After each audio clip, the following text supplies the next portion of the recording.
안녕하세요. 윤정두입니다. 이번 주 국내 증시 1,500포인트에 안착을 하면서 한 주를 마감했습니다. 10개월 만에 1,500포인트에 안착을 했기 때문에 굉장히 조금 흥분할 볼 수 있는 그런 장세가 아닌가 생각이 드는데요. 그렇다면 과연 7월 마지막 주에도 국내 증시 외국인의 매수세와 함께 더더욱 강력한 모습을 보여줄지, 그러한 부분에 대한 전략과 전망 부분 같이 해보도록 하고요. 더욱더 중요한 부분은 ELW 전용 프로그램이죠. ELW 시장에 대한 전망과 ELW에 대한 공부 같이 진행해 보도록 하겠습니다. 그럼 첫 번째 순서부터 진차게 출발하도록 하겠습니다.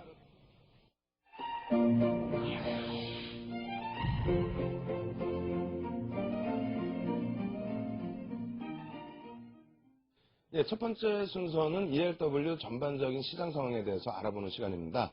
도움 말씀 주실 분은 대신증권 파생상품운용부의 박은정 대리 함께 하셨습니다. 안녕하세요. 안녕하세요. 일단 국내 증시 이번 주에도 여전히 강한 모습, 그러니까 2주 연속 사실상 굉장히 강한 모습을 보여주면서 1,500포인트에 안착을 했거든요.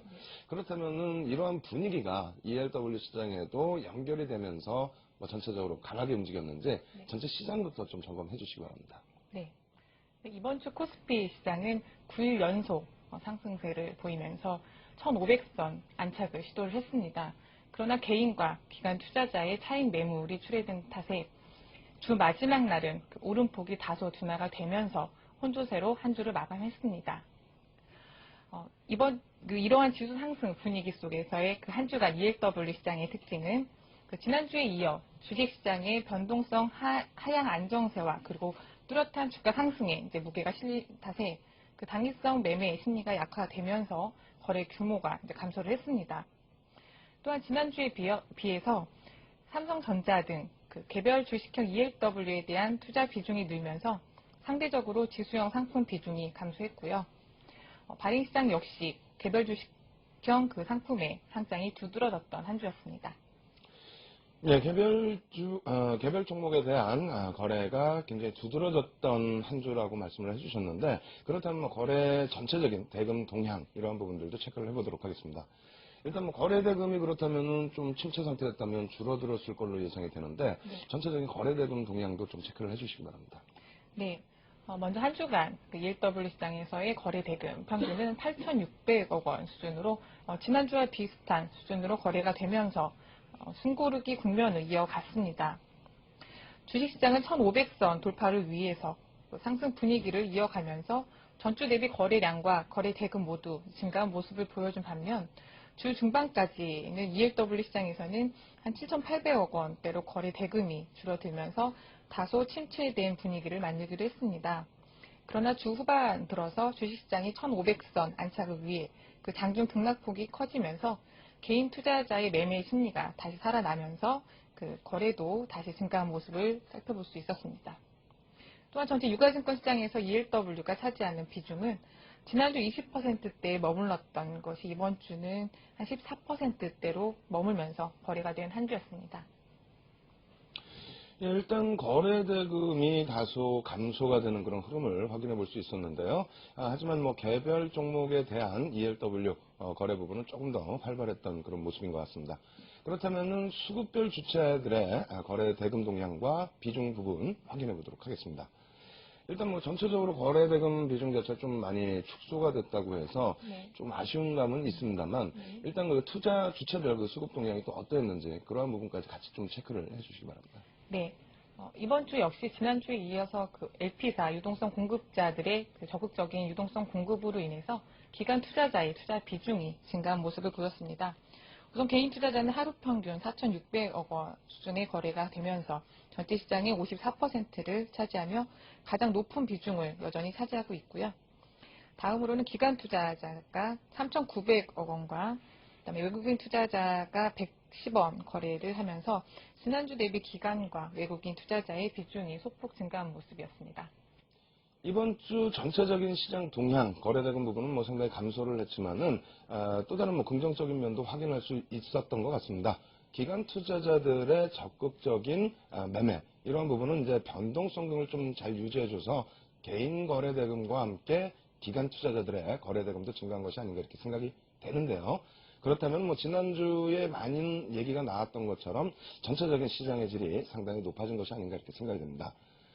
전체적인 시장 발행의 특징 이러한 부분도 체크를 하시면서 다음 주에 또 시장 전망까지도 한번 예상해 볼 수 있는 순서인데 자세히 한번 물어보도록 하겠습니다.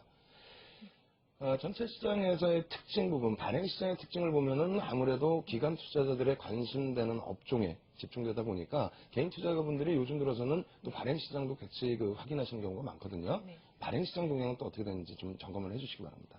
네. 매주 ELW 시장의 발행 시장의 동향은 좀 활기를 띤 그 분위기를 이어갔는데요. 이번 주 같은 경우는 좀 다소 주춤한 모습을 보였습니다.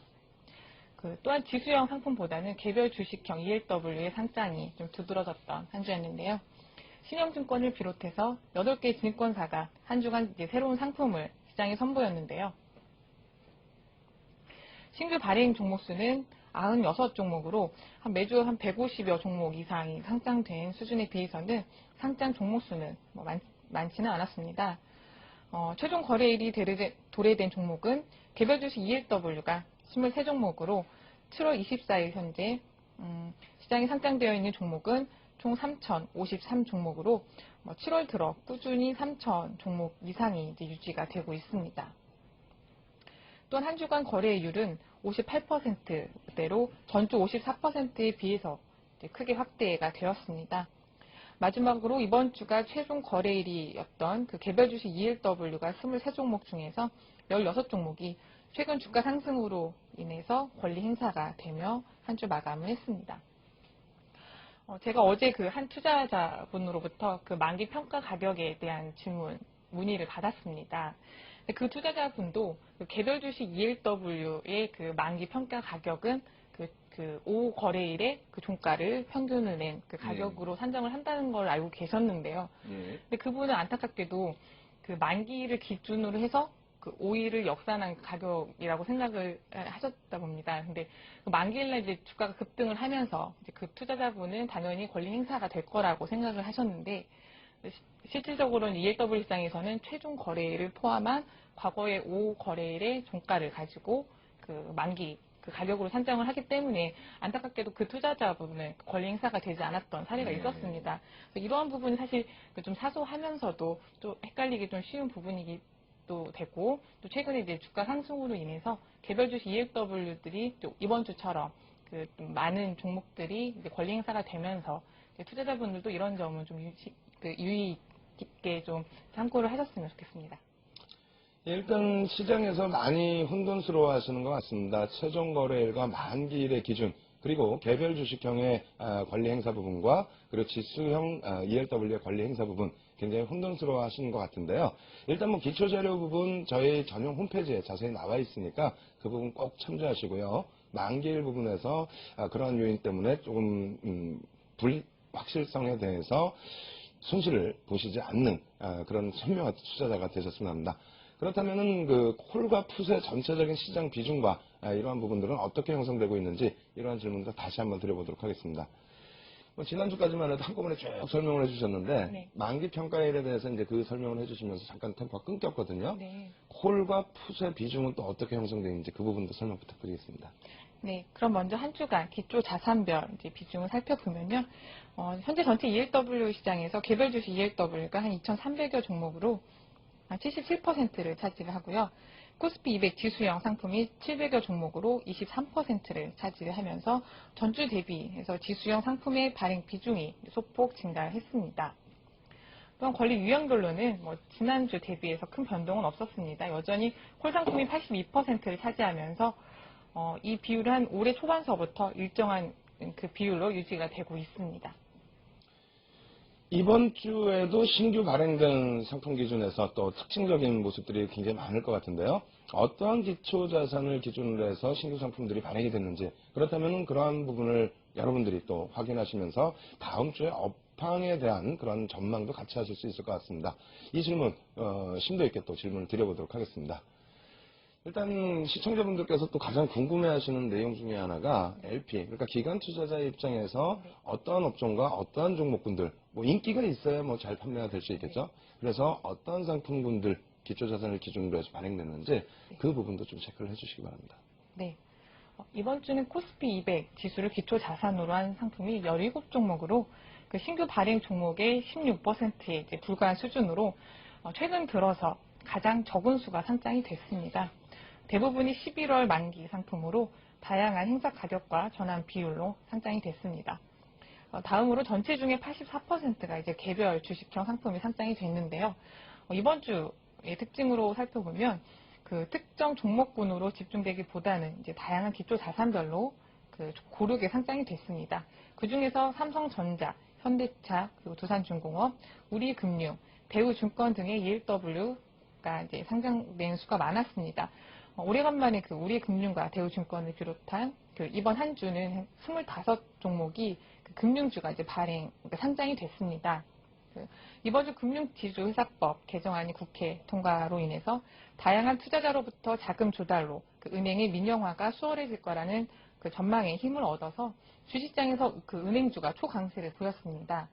또한 주식시장이 그 박스권 상단을 강하게 돌파한 그 시점에서 더욱 메리트가 이제 부각되고 있는 그 브로커리지 대형 증권사에 대한 시장의 관심이 높아지면서 이번 주에 이어서 당분간은 좀 발행 증권사들이 금융주에 대한 좀 관심이 더 높아지지 않을까라고 예상이 됩니다. 예, 이번 주 특징 그리고 향후에 역시 발행사들이 좀 관심을 많이 가질 것 같다라고 하는 업종은 금융주라고 이렇게 결론을 내어주셨습니다. 그렇다면 마지막 질문 한번 드려보도록 하겠습니다. 과연 이번 주에 어떠한 기초자산을 기준으로 한 ELW 상품이 가장 많은 상승률을 기록했는지, 그리고 종목별로는 어떠한 기초자산을 설정해서 움직이는 ELW가 비중이 가장 거래대금이 높았는지 이 부분도 질문 드려보도록 하겠습니다. 일단 그 시장 흐름에 대비해서 ELW 시장의 흐름이 뭐 간혹 역행되는 경우도 있는 것도 있는데, 그렇다 손 치더라도 뭐 정상적인 범위에서는 같은 방향성으로 대부분이 움직이잖아요. 이번 주에는 과연 그러면 어떤 ELW 기초자산을 가지고 가는 ELW가 상승이 많이 됐는지 마지막으로 좀 점검 부탁드리겠습니다. 네, 이번 한 주간 그 가격 상승률 종목을 보면 대부분의 지수형 ELW 상품들이 많이 링크되어 있습니다. 특히 상위 종목, 그 5종목을 살펴보면요. 한 종목을 제외하고는 4종목 모두 이제 지수형 콜 상품이었습니다.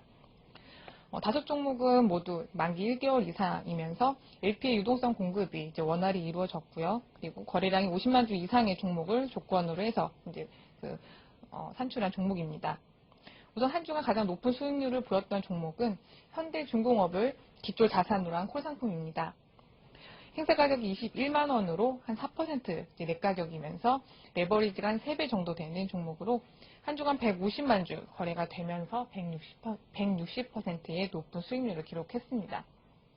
현대중공업을 비롯해서 조선 업종의 그 불황이 장기화되면서 사실 이번 그 주가 상승에서 상대적으로 좀 약세를 보이다가 이번 주 그 신규 수주 소식과 그리고 2분기를 바닥으로 3분기부터는 이제 본격적인 회복세를 보일 거라는 전망이 그 주식시장에서 보이면서 8일 연속 주식시장에서 높은 상승률을 보였습니다.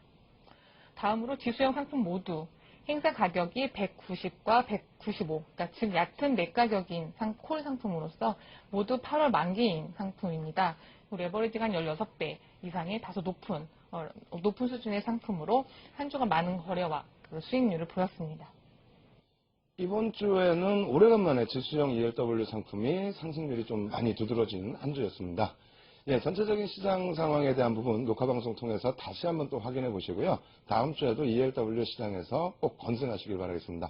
지금까지 도움 말씀 주신 분은 대신증권의 박은정 대리였습니다. 감사합니다. 감사합니다.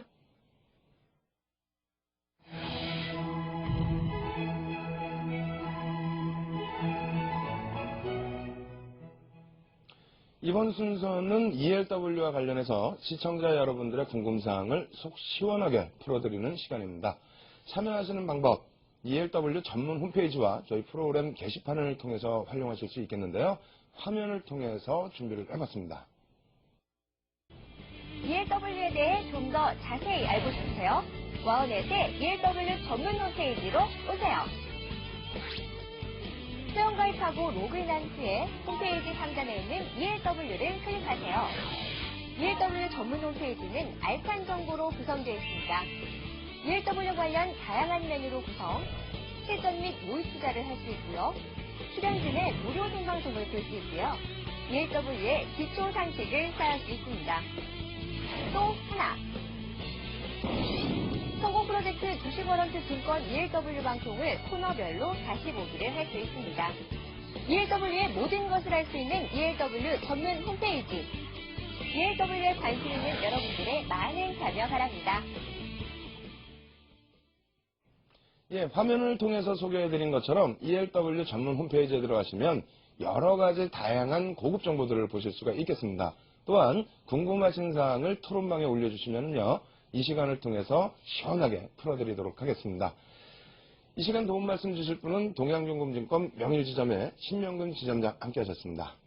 네, 안녕하세요. 예, 오늘도 토론방에 올려주신 내용 중에서 한 분을 선정을 해서 질문을 풀어보는 시간 갖도록 하겠는데요. 화면을 통해서 질문 내용 살펴보도록 하겠습니다. 현재 시점에서 한 달 이상 풋을 가지고 가고 싶은데 어떤 월물을 선택해야 하나요? 상품을 선택한 후에는 시장의 흐름에 따른 대응 전략 같은 게 있을까요? 만약 9월 만기에 풋 상품을 고른다면 내 가격과 외 가격을 선택했을 때 어떤 장단점이 있을까요? 이렇게 궁금사항을 올려주셨는데요.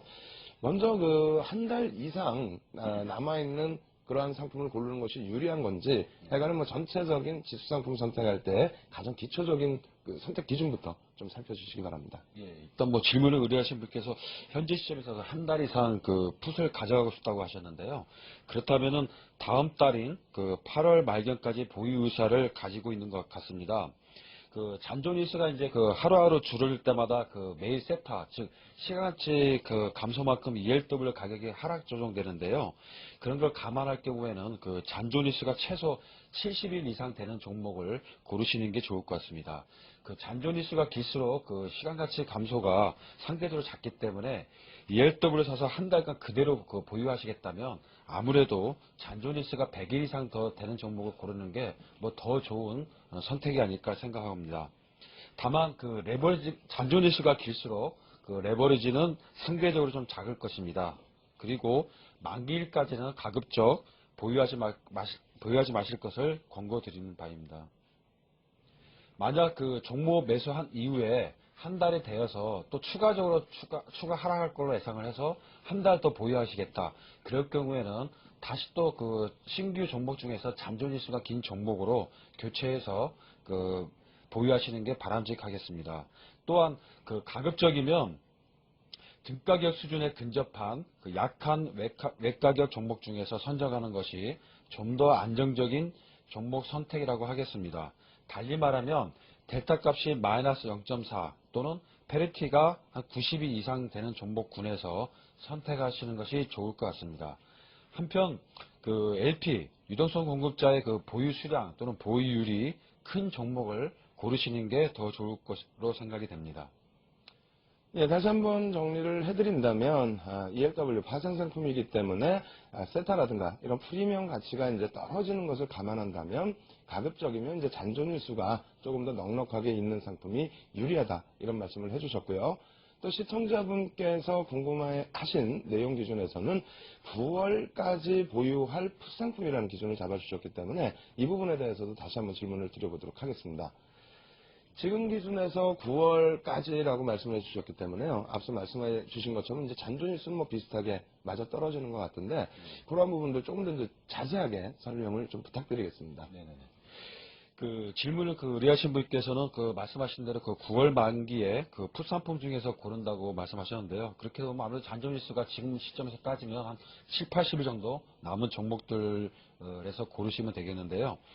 이 잔존 기간에 해당하는 종목 후보군들을 고른 후에는 다른 조건이 다 비슷하다면 상대적으로 내재 변동성이 작고 세타가 작은 종목을 최종적으로 비교 선택해서 고르시는 것이 좋습니다.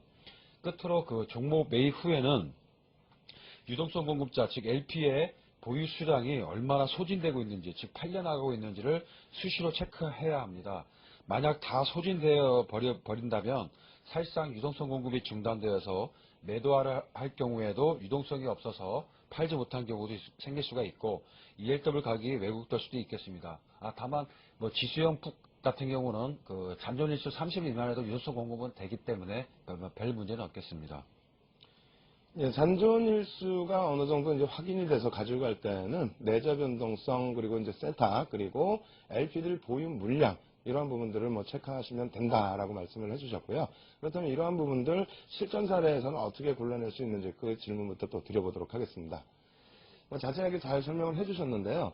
사실상 이제 현재 놓여져 있는 상품을 보면서 설명을 들으면 좀 더 이해하기가 쉬울 것 같습니다. 준비해 오신 자료 있으시면 보여주시면서 설명 부탁드리겠습니다. 그 종합시세창 그 판을 보면서 한번 설명을 드리겠습니다. 뭐 증권사마다 좀 대동소이한데요.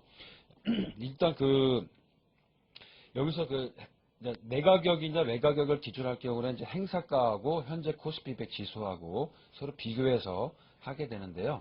일단 이 행사가 그 쪽을 클릭을 하게 되면 뭐 내림 차순이든 올림 차순이든 이렇게 바뀌게 됩니다. 그래서 일단 요거는 일단 풋 종목이니까 가급적이면 이제 내 가격이 위에 나타나게끔 하기 위해서 하게 되면 결국 높은 것부터 배열되는 내림 차순으로 행사가를 딱 정리를 합니다. 배열을 시키면 나서 그 일단 그 194.40이니까 현재 코스피 100 지수가 풋 같은 경우는 내 가격이라는 것은 행사 가격이 코스피 100 지수보다도 높은 가격이 바로 그 내 가격이라 할 수 있겠죠. 그러면 여기서 종목들을 본다면 여기 195까지 요 종목이 다 지금 내 가격에 있는 종목들인데요. 물론 여기 이 종목은 지금 현재가 0으로 나와 있죠. 지금 신규 상장된 이후에 거래가 한 번도 안 됐기 때문에 여기 이런 종목의 그 행사가는 일단 배제를 시킵니다. 물론 이거 하고 싶다면 10주를 거래시키게 되면 그때 현재가와 그 반영이 되고 행사가도 반영이 되고 뭐 손익분도 바뀔 때 그때 가서 고르시면 되겠습니다. 그리고 일단 잔존일수가 여기 보시면 뭐 78일 뭐 이제 140일 이렇게 했는데요. 여기 이제 그 화면상 제가 그 여기 좀 잘랐는데요. 여기 보통 증권사 보면 설정 기능이 있습니다. 그래서 설정 기능 가서 잔존일수에 들어가서 75일 이상만 저는 나타나게 설정을 해와서 75일 이상 나타나는 잔존일수가 되는 종목들만 나타나게 한 것입니다. 그래서 일단은 이 상단 부분일수록 그 내가격 뭐 내가격이 없을 수도 있겠죠. 근데 현재 시점에서는 내가격이 있네요. 그리고 밑으로 내려가면 여기 지금 화면상으로 이제 많이 잘렸는데요. 이 내려가면 수없이 많습니다. 수없이 많은데 내려가면 내려갈수록 이제 그 깊은 외곽격 종목이라고 할 수 있겠죠. 그래서 일단 내가격 종목 중에서 고르신다면 이 종목에서 이 종목군에서 골라야 되는데요. 그럴 경우에 이제 이 종목군에서 고르는 상황에서 뭐 잔존일수는 큰 차이가 없으니까 뭐 내재 변동성하고 또 세타가 있거든요. 그래서 내재 변동성이 좀 작고 세타도 작은 종목 상대들 비교해서요. 다른 조건이 비슷하다면 그렇게 해서 골라내시면 될 것 같습니다. 예, 실전 사례를 통해서 본 내용 요약을 해드리면요. 같은 행사가의 지수 그리고 같은 잔존일수라면은 가급적이면 내재 변동성이 낮고 그리고 세타 가격이 적은 상품이 유리하다. 이러한 부분을 실전 사례를 통해서 보여드렸습니다.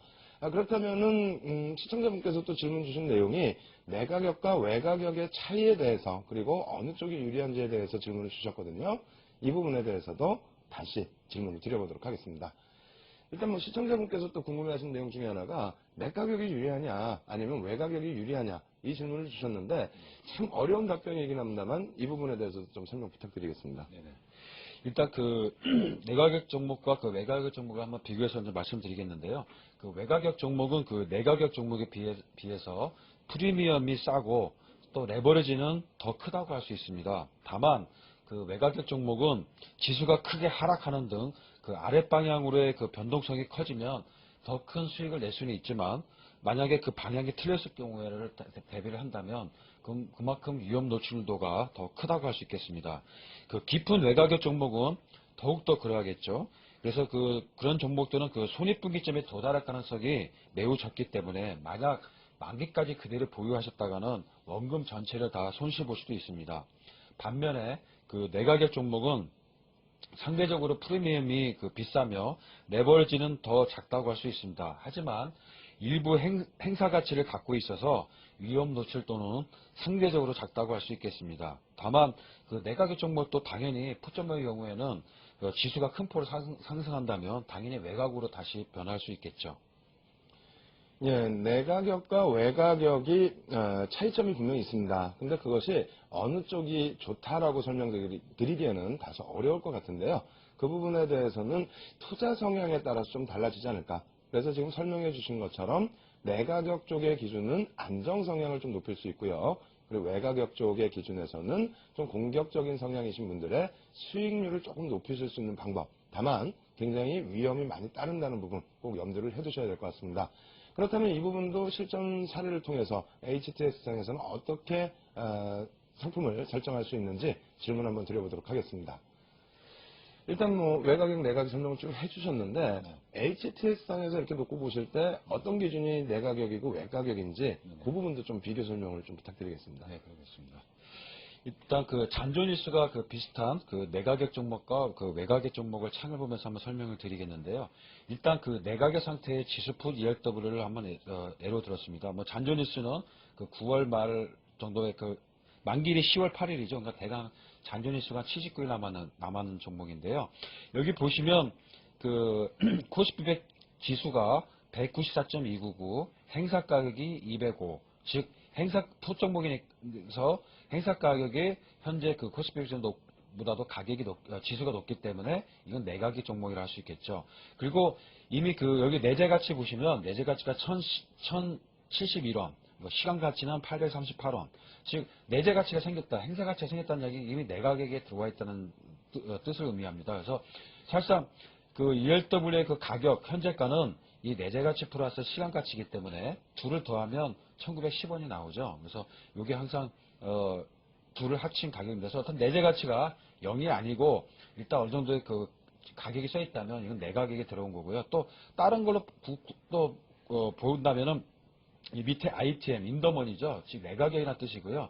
아까 페르티도 100이 넘어가면 그 내가격에 진입한 거고요. 100일 때는 등가격, 100 미만일 때는 그 외가격을 의미합니다. 즉 다 내가격을 다 표시하는 게 여러 가지로 포함이 돼 있고, 물론 델타도 마찬가지입니다. 이제 푸시니까 이게 마이너스가 붙었지. 델타도 그 0.5일 때가 등가격이고 0.5 이상일 때는 내가격, 0.5 미만일 때는 이제 외가격. 그걸 의미하기 때문에 여러 지표를 통해서 그 내가격 상태인 종목을 구분할 수 있겠습니다. 그래서 이런 종목을 보면 물론 이제 좀 이따가 외가격과 비교를 하겠는데요. 이 내가격 같은 경우는 보시면 이 기어링 비율, 즉 레버리지를 뜻하는데요. 마이너스 5.88, 즉 상대적으로 좀 레버리지가 작은 편이죠. 아까 좀 전에 그 외가격과 비교를 했는데요. 레버리지가 상대로 좀 적은 편이고요. 그래서 그렇게 보시면 됐고, FV율은 뭐 99.28, 뭐 별 문제가 없겠죠. 그래서 하여튼 다만 이 소진율을 계속 좀 체크를 하셔야 될 것 같고요. 그리고 손익분석까지 굳이 보신다면 194.29가 185.90이 돼야 자기가 ELW에 투자했던 원금을 이 밑으로 떨어져야만이 자기의 투자 원금은 챙길 수 있다는 얘기죠. 만기까지 갖고 갔을 경우에요. 네. 그 다음에 이제 그 외가격 상태의 그 지수 풋을 한번 말씀드리겠는데요. 이전부터 여러 지표를 통해서 그 외가격의 를 나타내는 상황이 많습니다. 말씀드린 대로 그 똑같이 194.2고 코스피 100 지수가, 근데 행사가는 175. 행사가가 이거보다 더 밑에 있죠. 그래서 즉 외가격이라는 이야기죠. 여기 OTM, 아우로돈머니죠. 그러니까 즉 이게 또 외가격을 뜻하는 거고, 여기 페르티도 100 미만이니까 외가격이라는 뜻이고요. 그래서 즉 외가격인 종목은 그 내재 가치, 행사 가치가 행사할 수 없는 상황이잖아요. 만약 이 상태의 만기라면요. 즉 그래서 내재 가치가 0이라는 이야기입니다. 이 상태로 만약 만기 상태가 됐다. 그러면은 그 투자 원금은 제로가 되는 거죠. 다 전액 손실 보게 되는 거죠. 아직은 이제 만기가 70일 남아있기 때문에 상관없는데, 그래서 두 개의 내재 가치는 0이고 시간 가치만 430원. 즉 현재가 430원은 시간 가치만 현재 있는 그 ELW 가격이라는 뜻입니다. 그래서 이렇게 구분하시면 되고요. 뭐 LPV율도 91.85, 예, 그런 상황입니다. 그래서 뭐 이렇게 해서 구분하시면 되는데, 아까 내가격 같은 경우는 마이너스 유효 기어링 비율, 즉 그 레버리지가 마이너스 5.8이었는데 이건 외가격이니까 좀 그 레버리지가 더 커서 마이너스 10까지 이렇게 되어 있습니다. 네, HTS상에서 내가격과 외가격을 확인해보는 방법 배워봤습니다. 일단 뭐 가장 중요한 부분은 행사가에 놓여져 있느냐, 그러니까 행사를 할 수 있는 상태이냐 아니면 행사를 못하는 상품이냐에 따라서 내 가격과 외 가격이 이제 정해지고요. 여러 가지 이제 페리티라든가 이런 부분을 통해서 또 확인할 수 있으니까 차분하게 기초적인 부분 다시 공부하셨으면 하겠습니다. 전체적으로 오늘 질문 주신 내용에 대한 답변 속 시원하게 풀어드렸는데 잘 이해가 안 되신다 하시면 녹화 방송 통해서 다시 한번 공부하실 것을 권해드립니다. 예, 오늘 도움 말씀 주신 분은 동양증권증권 명유지점의 신명근 지점장이었습니다. 예, 감사합니다. 감사합니다.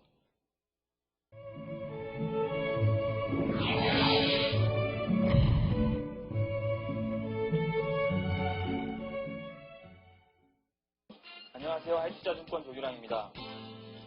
지난 시간에는 ELW 시장제도에 대해서 알아봤는데요. 이번 시간에는 첫 시간에 간략히 말씀드렸던 콜, 풋, 워런트에 대한 개념을 다시 한번 잡고 손익구조에 대해서 살펴보겠습니다. ELW는 대상이 되는 주식의 등락에 따라서 가치가 변동되는 상품입니다. 대상 자산이 상승할 경우 이익이 발생하는 콜 ELW가 있고요. 하락할 경우 이익이 발생하는 풋 ELW가 있습니다. 콜 ELW는 콜옵션과 동일한 구조이고 미리 정해진 가격에 매수할 수 있는 권리를 이야기합니다. 콜 ELW를 매수할 경우 투자자는 대상 주식의 가격이 상승할 경우 수익이 발생하게 됩니다. 예를 들어 삼성전자를 60만 원에 매수할 수 있는 권리를 보유한 투자자라면 삼성전자가 60만 원 이상으로 상승할 때 수익이 나는 구조가 되고요. 추가적으로 주가가 상승할 경우에 수익이 극대화가 되므로 주가 상승을 기대하게 됩니다. 이러한 콜 ELW의 손익구조를 그래프로 표시하게 되면 지금 보시는 것과 같은데요. 삼성전자 콜 ELW를 가정하면 그림과 같이 만약 삼성전자가 상승할 경우에는 이익이 증가하게 되고 삼성전자가 하락하면 손실이 나는 구조를 가지고 있습니다. ELW 수익구조의 특징은 바로 손실금액이 한정된다는 것입니다. 그림과 같이 대상 주식이 일정 수준 이상으로 하락하면 손실이 더 이상 발생하지 않는 구조를 가지고 있습니다.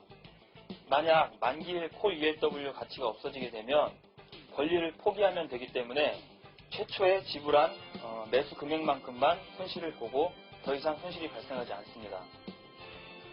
반면 풋 ELW는 대상 주식을 특정 가격에 팔 수 있는 권리를 의미합니다. 풋 ELW를 매수할 경우 투자자는 대상 주식의 가격이 하락할 경우에 수익이 발생하게 됩니다. 예를 들어서 삼성전자 주식을 60만 원에 팔 수 있는 권리를 가진 풋 ELW 투자자라면 삼성전자 주식이 60만 원 이하로 하락할 때 수익이 나는 구조가 되므로 주가 하락을 기대하게 됩니다. 이 콜 ELW와 마찬가지로 풋 ELW 역시 손실 금액은 최초에 지불한 매수 금액에 한정됩니다. 이러한 풋 ELW의 손익구조를 그래프로 표시하면 삼성전자 풋 ELW를 가정하면 그림과 같이 만약 삼성전자가 하락할 경우에 이익이 증가하게 되고 삼성전자가 상승하면 손실이 나는 구조를 가지고 있습니다. 즉, 콜 ELW와 반대의 구조로 생각하시면 됩니다. ELW 손익구조에 대해서 알아보겠습니다. 행사가가 195이고 전환비율이 100, 그리고 잔존일수가 23일 남은 지수콜 ELW가 7월 22일 종가 194포인트 기준으로 400원에 지금 거래가 되고 있습니다. 이 지수콜 ELW를 여러분들께서 매수를 하셨다고 한다면 앞으로 23일 후에 만기지수가 어떻게 나오느냐에 따라서 가격이 틀려지는데요. 만기지수가 만약에 205포인트까지 상승을 했다면 계산을 해보겠습니다. 205포인트 빼기 195포인트는 10포인트 곱하기 전환비율 100을 하게 되면 ELW 가격이 1000원이 나옵니다. 추가로 지수가 상승을 해서 만기지수가 210포인트가 됐다고 한다면 210포인트 빼기 195포인트는 15포인트 곱하기 전환비율 100을 하면 1500원.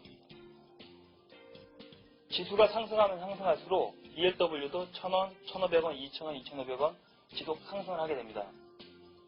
반대로 만기지수가 상승을 못하고 195포인트 행사가로 끝났다고 하면 195포인트 빼기 195포인트는 제로가 되죠.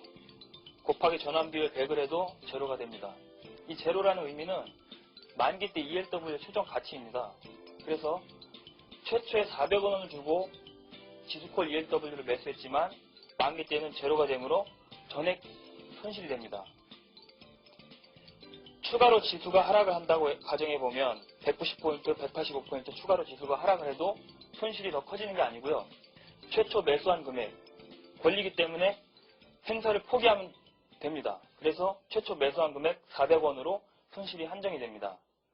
이렇게 해서 오늘은 콜 ELW, 풀 ELW의 손익구조에 대해서 알아봤습니다. 다음 시간에는 ELW 투자를 하는 이유와 투자 효과에 대해서 알아보겠습니다. 지금까지 하이투자증권 조규랑이었습니다. 감사합니다.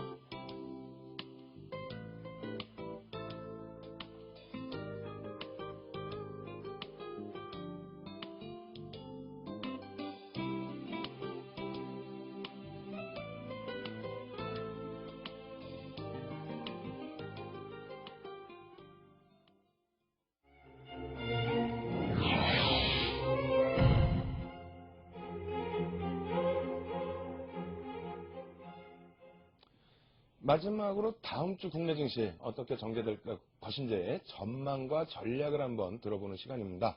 이 시간 도움 말씀 주실 분은 골든브리지 투자증권 리서치팀의 이상준 센터장 함께 하셨습니다. 네, 안녕하세요. 네, 안녕하십니까. 일단 국내 증시의 흐름에 있어서 강도 높은 흐름 계속해서 나오고 있는데요. 시청자 여러분들 잘 아시는 것처럼 GDP 성장률 기대 이상으로 나와줬습니다. 이 부분 뭐 계속해서 긍정적으로 놓고 볼 수 있는 부분인지 자세하게 한번 질문 드려보도록 하겠습니다. 기대 이상의 GDP 성장률이 나와줬는데요. 사실 그 혼란스러운 부분도 또 있거든요. 그러니까 뭐 마이너스 2.5%다라는 얘기도 있고 예. 한쪽에서는 또 2.3% 성장이다 이런 얘기도 있는데 그 차이점 부분부터 설명 주시면서 전체적으로 이게 긍정적인 것인지 더 효과가 있을 것인지 답변 좀 부탁드리겠습니다.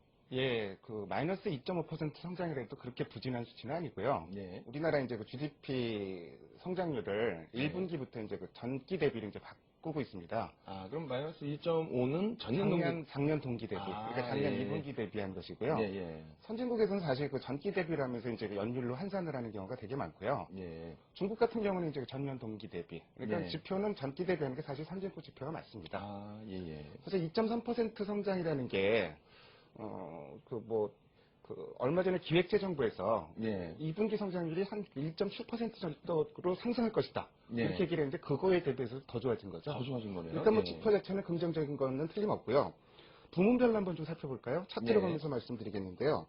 부문별로 보면 이제 생산과 지출 두 가지로 나눠서 보게 되는데 생산 쪽에서는 제조업 쪽이 상당히 좀 좋았습니다. 예, 예. 지출 쪽에서는 설비 투자, 민간 소비, 재화 수출 이런 쪽이 상당히 좀 성장을 경인했다고 볼 수가 있겠습니다. 예. 근데 이 재료가 호재일까요? 아닐까요?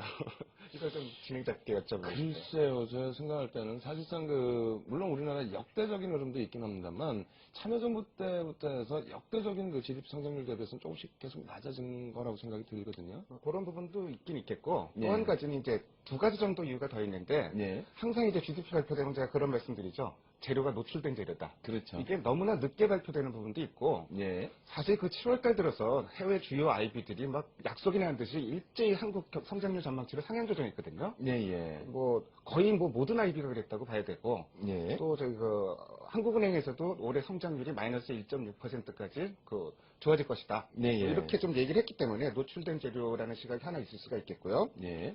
두 번째는 이제 이 성장세가 하반기까지 지속될 수 있을지 여부입니다. 예, 예. 근데 제가 이제 여러 가지 부문들을 말씀을 드렸는데, 자, 민간 소비가 왜 늘었을까요? 2분기에. 일단 뭐 경기 부양책이 본격적으로 예. 진행되면서 유동성이 증가한 부분 아닐까요? 유동성도 많고요. 예. 가장 중요한 부분이 자동차 관련돼서 아, 예, 세금 예. 관련된 그렇죠. 이런 부분이 일관성 요인이 좀 작용을 했고, 예. 설비 투자도 이렇게 보면 굉장히 큰 폭으로 증가한 것 같은데 좀 착시 현상이 있어요. 네. 작년 4분기하고 올해 1분기하고 굉장히 설비 투자가 둔화됐었거든요. 예. 거기랑 비교를 하다 보니까 어떤 착시 현상이 좀 나타나는 부분이 하나 있다. 예. 그리고 이제 결정적으로 상반기에 상당히 경제가 빠른 속도로 회복되는 모습을 보이고 있는데, 예. 정부가 이제 재정 집행을 굉장히 서둘러서 실시를 했거든요. 예, 예. 그 부분이 상당히 많이 영향을 미쳤는데, 최근 들어서 출구 전략 얘기가 많이 나오고 있죠. 그렇죠. 이런 상황에서 정부에서 계속 이렇게 성장 쪽으로 계속 유동성 완화 정책을 펼 수 있을 것인지, 예. 이 부분에 대해서 조금 의구심이 들고 있는 겁니다. 예, 일단 성장성 부분에 있어서는 상당히 긍정적인 내용으로 발표가 됐다. 하지만 GDP 발표 부분에 있어서는 조금 이미 노출된 내용들이 아니겠느냐라는 말씀해 주셨고요. 그리고 또 출구 전략 관련해서도 일부 말씀을 해주셨는데, 그렇다면 출구 전략 관련해서 질문을 한번 더 드려보도록 하겠습니다. 지금 뭐 앞서 출구 전략 관련해서 말씀을 해주셨는데, 뭐 우리나라뿐만 아니라 글로벌 시장에서도 계속해서 뭐 출구 전략 된다 안 된다 할 거다 안 할 거다 예. 말들이 굉장히 많거든요. 그러한 얘기들이 나오는 이유들, 그런 부분들부터 해서 쭉 또 설명 부탁드리겠습니다. 아무래도 뭐 유동성 완화 정책, 과잉 유동성 문제는 전 세계가 공통으로 갖고 있는 고민이고요. 예. 그래서 우리나라도 이제 그 KDI에서 보고서가 하나 나오면서 예, 예. 출구 전략 정책이 나올 것이냐 안 나올 것이냐 여기에 대해서 논란이 많습니다. 예. 우선 이제 좀 전에 말씀드렸는데 상반기에 재정 집행이 집중됐다고 말씀드렸는데요. 차트를 예. 좀 살펴볼까요? 지금 그 상반기에 재정 집행이 171조 5천억 원. 그러니까 예. 이 추경 예산을 포함해서 그런 것인데 예. 작년 상반기에 비해서 57%나 늘어난 것입니다. 상당하네요. 예. 그리고 이제 그 본 예산과 관련해서 연간 증가율이 지금 64.8%고요. 예. 일단 그 계획치보다 지금 4조 2천억 원이 추가로 집행이 되고 있습니다. 예. 이런 부분 하나 생각해야 될 것 같고, 두 번째는 이제 그 금융위기 이후에 유동성을 엄청나게 공급을 했죠. 한국은행에서요. 예, 예. 27조 5천억 정도로 공급했고, 이쪽에서는 17조 1천억 원 정도로 그 환수를 하긴 했는데, 과잉 유동성 문제는 여전히 고민을 갖고 가고 있는 부분입니다. 예. 자, 뭐 주택 매매 가격 한번 그 지수를 한번 좀 살펴보겠습니다. 네. 살펴보면서 말씀드리겠는데, 이 유동성이 이 우리나라 건가요? 우리나라 겁니다. 예. 뭐 거의 회복을 했죠. 예, 그러네요. 그리고 뭐 유동성이 주식시장으로 가고 부동산으로 가고 그러면서 자산 네. 인플레 현상을 이제 야기시키는 이런 현상이 벌어졌기 때문에 이제 그 출구 전략 얘기가 좀 나오는 거고요. 예. 현재 이제 거론되고 있는 정책 중에서 부동산 쪽에 우선적으로 포커스가 좀 많이 맞춰집니다. 예. LTV가 지금 그 수도권에서 실시가 되고 있는데 LTV 그 비율을 추가적으로 더 하향 조정할 것이다. 뭐 예. 이런 얘기도 좀 나오고 DTI라고 이건 이제 그 강남 3구에서만 적용되고 있는데 이것은 이제 서울 전역으로 이제 확대할 것이다. 이런 얘기도 좀 전망이 나오고 있고요. 그 이외에 거론되고 있는 부분을 좀 살펴보면은 지금 그 총액 대출 한도가 10조 원인데요. 예. 요거를 축소한다든지 심지어는 이제 그 지준율 인상까지도 좀 검토가 되고 있긴 있는 것 같습니다. 네. 뭐 마지막으로 말씀해 주신 것처럼 지급 준비율 인상까지도 검토가 되고 있다. 아무래도 시장이 지금까지 상승률을 나타낼 수 있었던 가장 큰 요인 중에 하나는 유동성이었다라고 한다면 이 출구 전략은 시장에 일부 또 충격을 줄 수 있을 것 같은데요. 그렇다면 오늘은 한 번 더 출구 전략에 대해서 더 집중적으로 한번 질문을 드려보도록 하겠습니다. 그렇다면은 앞서 이제 쭉 이러이러한 내용을 바탕으로 해서 출구 전략을 진행할 수도 있다라고 말씀해 주셨는데, 그렇다면 진짜 적극적인 출구 전략이 나올 가능성에 대해서는 또 어떻게 우리가 해석을 해야 될지 설명 부탁드리겠습니다. 저는 그 개연성 자체가 상당히 좀 낮다고 보고 있습니다. 아, 예. 전 세계적으로 똑같은 얘기인데요. 우선 이제 그 최근 기업들이 자금 사정이 좋아진 걸로 지금 다들 보고 있는데 네. 양극화는 여전히 심합니다. 네. 저 금리 동향 한번 차트를 좀 살펴볼 텐데요. 네. 회사채 금리 그 3년 그 만기 그 무보증 회사채인데요. AA 마이너스 등급과 BBB 마이너스 등급을 살펴봤습니다. 네. 이게 이제 그 올해 들어서 굉장히 벌어졌죠. 그 스프레드가요. 네. 근데 별로 축소되질 않고 있어요. 아, 그러네요. 그러니까 여전히 뭐 어려운 회사들은 좀 자금 사정이 어렵다 이런 걸 보여주는 지표라고 볼 수가 있겠고요. 예. 또 차트는 준비를 안 했는데 지금 그 유동성을 공급을 했는데 M1 증가율은 쭉 올라가는데 네. M2 증가율은 거꾸로 내려가고 있어요. 예. 이 얘기는 돈을 유동성을 공급을 했지만 유동성 공급의 효과가 나타나지 않고 있다. 뭐 이 두 가지 요인만 봐도 예. 사실은 그 출구 전략을 적극적으로 펼치기 좀 어려운 상황이고요. 또 한 가지 이제 그 제가 얼마 전에 재고 순환도라는 그 차트를 한번 보여드린 적이 있는데 예. 거기서 말씀드린 점이 지금 재고 순환도가 경기 선행지수의 그 주요 항목인 재고 순환이 좋아지고 있는데 그게 어떤 출하가 늘어서 그런 게 아니라 출하가 줄어드는 것보다 재고가 더 빨리 줄어들기 때문에 일시적으로 좋게 보이는 현상이다. 예. 좋아지려면 출하도 늘고 따라서 그 재고도 다시 늘어나고 그러기 위해서는 그 전제 조건으로 수요가 늘어야 되는데 예. 그 부분이 확인이 안 되고 있죠. 예. 이제 거기다가 이제 그 결정적으로 사실 미국에서도 이 출구 전략 논의가 굉장히 많았었잖아요. 예. 그렇죠. 근데 결론은 지금 유동성 완화 정책으로 계속 가는 쪽으로 좀 거의 이제 그 예. 결론이 지어지고 있고요. 근데 과거 정책상으로 볼 때 우리나라에서 과연 선제적으로 어떤 이 출구 전략을 펼 수 있을까? 이 예. 부분에 대해서는 좀 의구심이 들고요. 그래서 전체적으로 결론을 내리자면은 강력한 그 출구 전략을 펼칠 가능성은 그렇게 크지 않다고 보고 있습니다. 예. 네, 일부 자산 버블에 대해서는 일부입니다. 조금 우려할 부분도 있겠습니다만 그렇다고 해서 지금 경기 부양책을 통해서 나온 유동성 부분이 너무 광범위하게 뻗어 있거나 그렇지 않기 때문에 현재 기준에서는 뭐 우리나라 시장뿐만 아니라 글로벌 시장 전체적으로 적극적인 출구 전략을 단행하기는 다소 어려울 것이다라는 전망을 주셨습니다. 그렇다면은 출구 전략 부분에 대해서 이제 요즘에 관심도 많이 있었던 부분인데 거기에 이제 추가적인 부분이 아무래도 이제 수급 동향이 되겠죠. 수급 동향에 대해서도 한번 질문을 드려보겠습니다. 출구 전략 부분이 그렇다면 뭐 우려했던 것만큼 그렇게 공격적이지 않다라고 한다면 그럼 시장의 그 전체적인 수급 동향 이 부분도 지금처럼 뭐 외국인이 끌고 갈 수 있는 뭐 그런 장세가 계속 될 것인지 이러한 부분도 또 한번 체크를 해주시기 바랍니다. 여전히 결론은 외국인이라고 이제 먼저 결론부터 말씀드리고요. 예. 사실 최근에 보면은 일시적으로 좋아지는 것 같아 보이는 게 있어요. 예. 예탁금이 지금 13조 8천억, 14조 원대 이제 거의 근접을 했습니다. 예. 그러니까 7월 한 달 동안만 1조 원이 늘어난 거예요. 예. 이 부분만 보면 딱 좋아 보이는데 근데 예. 개인 투자자들이 7월 한 달 동안 2조 8천억을 주식을 매도했습니다. 아, 그런가요? 그러니까 매도한 금액 대비해 보면은 실제로 개인 투자자들의 돈은 빠져나갔다. 그렇게 되네요. 이렇게 예. 이제 볼 수가 있겠고요. 또 ETF를 제외한 국내 주식형 펀드 잔고를 살펴볼 때도 예. 이게 좀 주춤주춤했었는데 7월 들어서 지금 5천억 원 이상이 빠져나가고 있어요. 예. 그 이유는 뭐 당연하겠죠. 뭐 시장이 급등하니까 거기서 이제 공포감을 느낀 투자자들이 그렇죠. 이제 예. 환매를 한 것이라고 볼 수가 있겠습니다. 반면 이제 그 외국인들은 뭐 변함없는 매수세를 보이고 있는데 예. 외국인들이 사실 그 현물 쪽 사는 것보다 선물 쪽을 공격적으로 사고 있기 때문에 예. 상당히 좀 의미가 있다고 보여집니다. 예. 그러니까 뭐 선물 지난달 6월 예. 동시 만기 이후에 현재까지 누적 매매를 생각해 보면은 7월 들어서 드디어 순매수로 전환이 예. 됐습니다. 그렇죠. 그리고 시기적으로 봤을 때도 저희 9월 달에 FTSE 선진국 지수 편입을 앞두고 예, 있다는 예. 점. 뭐 그리고 이제 대형주만 사긴 사지만 그 전에 외국인들이 특정 종목만 찍어 사는 게 아니라 이제는 저희 그 업종 전반에 걸쳐 매수세가 확산이 돼 있다는 점. 예. 이런 점들을 종합해서 볼 때 적어도 외국인들이 공격적인 매도세로 돌아설 가능성은 없지 않느냐. 이렇게 예. 좀 결론 내리고요. 예. 다만 이제 경계해야 될 부분은 항상 있습니다. 예. 뭐 가장 큰 부분이 지금 대형주들 가격 부담이 너무 높아졌어요. 좀 그렇죠. 예, 그런 부분이 하나 있을 수 있겠고요. 차트를 이제 하나 다시 살펴볼까요? 예. 지금 외국인들 시가총액 비중이 7월 들어서 다시 30%대로 올라왔습니다. 예, 예. 근데 이제 그 2008년도에 외국인들이 주식을 집중적으로 이제 팔기 시작하는 그 이제 시발점에서 봤을 때 예. 외국인들 시가총액 비중이 32%대였습니다. 예, 예. 그러니까 그 어느 정도 편입이 좀 이루어진 상황이기 때문에 예. 이런 부분들은 좀 주의를 좀 요하는 부분입니다.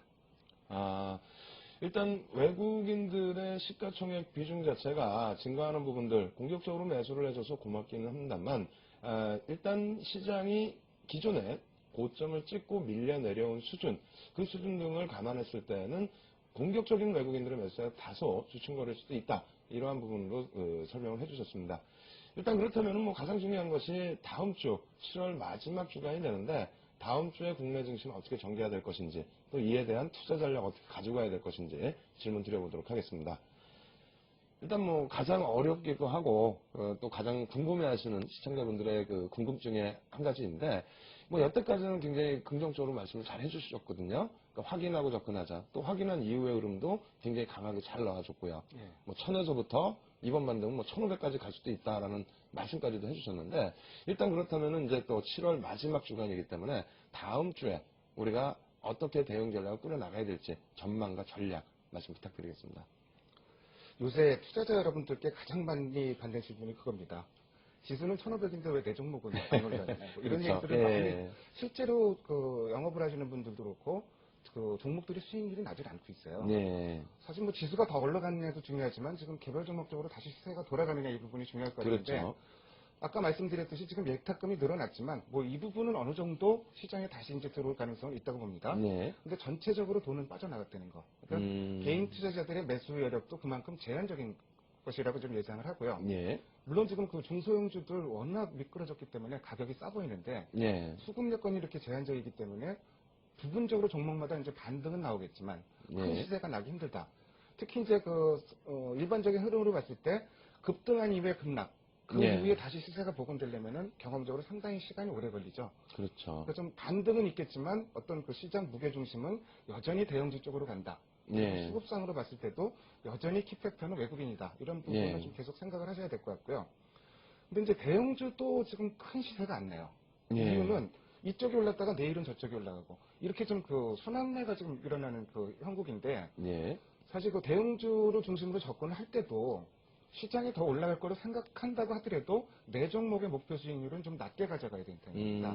천적에 대형주 중심으로 접근을 하면서 목표 수익률은 낮게 잡고 네. 특히 이제 뭐 제가 이제 지난주에 증권주 말씀드렸는데 증권주는 아직 뭐 실적이 발표가 안 됐기 때문에 예. 증권주도 역시 뭐 단기적으로 모멘텀이 추가적으로 있다고 생각을 하고 있습니다. 예. 그렇다면은 뭐 한 가지 더 질문을 드려보고 싶은데요. 가장 우려되는 부분 중에 하나가 아무래도 이제 개인 투자자분들은 극대형주보다는 또 이제 뭐 개별 종목도 하실 수도 있고 테마주도 하실 수 있고 이런 그 투자자분들도 많으신데 유가증권 시장은 연중 고점을 막 계속 뚫어주고 근데 코스닥 시장 같은 경우에는 고점 대비 여전히 뭐 11%, 12% 아직 마이너스 상태거든요. 그럼 이 흐름이 당분간 뭐 좀 지속될 수 있다라는 말씀이신 건지. 예, 예. 또 국지적인 변화는 있겠지만 큰 흐름 자체는 이렇게 간다고 보고요. 예. 이 대목에서 참 그 투자자 여러분께서 생각하셔야 될 부분이 항상 투자자 여러분들은 낙폭거래주만 찾아요. 예, 근데 그렇죠. 이렇게 한번 시세가 났다가 낙폭이 커진 종목들은 시세가 복원될 때까지 상당히 시간이 걸린다는 거. 예. 그러니까 오히려 모멘텀적으로 가는 종목들을 단기적으로 접근해야지 좀 그 낙폭이 커져서 움직이지 않고 있거나 추가 하락 가능성이 있는 종목들에 대해서 가격이 싸다고 접근하는 건 좀 무리한 발상이 아닌가 좀 이런 그렇죠. 생각이 또 고점 대비해서 하락률만 놓고 보시기에는 예. 저점 대비 올라온 폭도 확인을 해야 된다. 그렇습니다. 예, 잘 알겠습니다. 예, 일단 전략 부분에서 지난주에 굉장히 저도 기억이 남는데요. 지난주에 말씀해 주신 내용 3월 결산 법인이기 때문에 1사분기 실적 나오는 증권주 자세히 한번 살펴보자 이렇게 말씀해 주셨거든요. 근데 이번 주에도 역시 똑같은 말씀해 주셨습니다. 아직까지 실적 발표 앞두고 있기 때문에 조금 더 이제 모멘텀이 있을 수 있다. 다음 주에 증권주 여전하게 관심 업종으로 말씀을 해주셨고요. 그리고 시장 전략 부분에 있어서는 뭐 윗방향 조금 더 놓고 보신다 할지라도 수익률 목표치는 조금은 낮춰놓자 이렇게 말씀을 해주셨습니다. 예, 지금까지 도움 말씀 주신 분은 골든브리지 투자증권 이상준 센터장이었습니다. 예, 감사합니다. 예, 이렇게 해서 오늘도 저희가 준비한 내용은 모두 보내드렸습니다. 다소 아쉬운 부분도 있고요. 여러 가지 향후 범위에 있어서 배울 점이 더 많은데 라고 생각하시는 부분도 있으실 겁니다.